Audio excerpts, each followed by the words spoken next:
Day 2 wash out हुआ। कितनी बार कहा था तुमसे? अब भी 3 दिन बाकी है ना। 3 दिन में 8 wicket against this batting lineup, ये पॉसिबल है?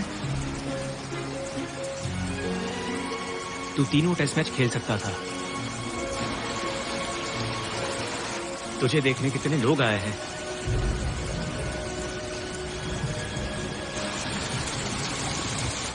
To be honest, I think he's got a lot of cheap wickets over the years.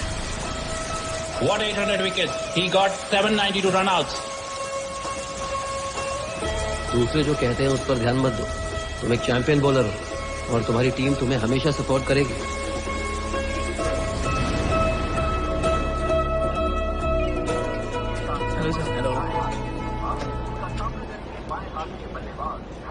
Uncle, editor ने आपसे बात की क्या?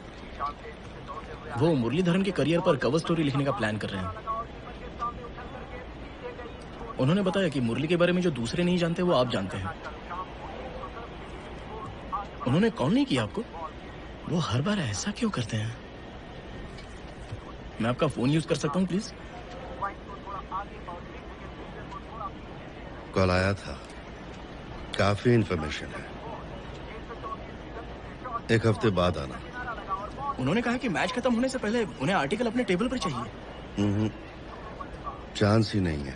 तो जरा आप खुद ही बता दीजिए ना।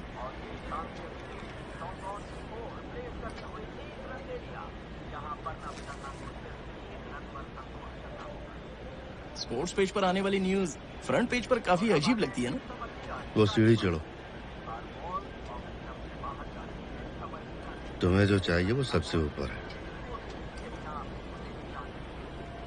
4 सीढ़ियां चढ़ नहीं सकते तो एडिटर को बोलो किसी काम के आदमी को यहाँ भेजे।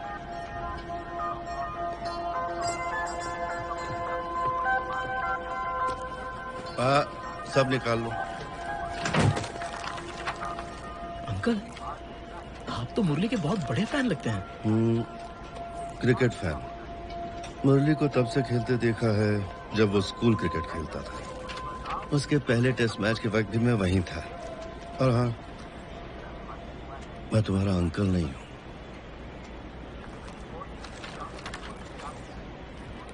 मुरली ने बहुत से विकेट्स लिए हैं ये तो पता है, पर वो तो हमेशा कंट्रोवर्सी में ही घिरा रहता है। तुम एक एडिटर हो या कमेंटेटर? सर, मैं कोई क्रिकेट का फैन नहीं हूँ। और वैसे भी सारे रिकॉर्ड्स उसी के होंगे। करोड़ों रुपए वो कमाएगा और हम यहीं पर गधा मजदूरी करते रहेंगे। मुरली के 800 विकेट्स लेने से हमें क्या फायदा होगा?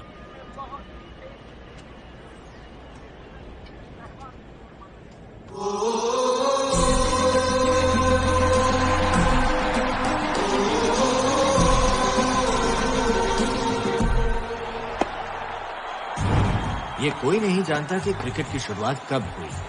ऐसा कहा जाता है कि करीब 400 साल पहले बाइबल की कई कॉपीज लिखने के बाद फ्रांसीसी धर्मगुरु बोर हो गए तो उन्होंने वक्त गुजारने के लिए इस खेल का इजाद किया। कुछ लोगों का कहना है कि अंग्रेजी चरवाहों ने बिना जाने ही इस खेल का आविष्कार कर डाला, पर अंग्रेजों को ये खेल बहुत पसंद आया और जल्दी ही ब्रिटेन के सारे लोग इसे खेलने लगे। वो जहाँ भी कदम रखते, चाहे वो उनके शाही महल हो या गाँव के खेत हो, यहाँ तक कि लड़ाई के मैदान पर भी इसे खेला जाने लगा। फिर धीरे धीरे खेल में जीतने की होड़ बढ़ती गई।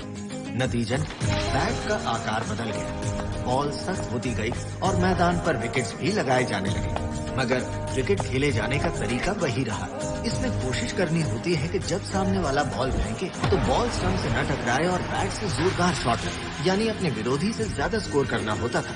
क्रिकेट के कोई नियम नहीं होते थे, उसके कायदे होते थे और वो हमेशा बदलते रहते थे और उनकी वजह से होते थे कई विवाद।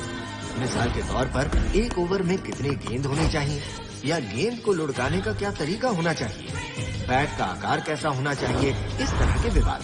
गेंदों और बैट्स के साथ लैस होकर अंग्रेजों ने उन सारे देशों में क्रिकेट फैलाया जो उनके गुलाम थे।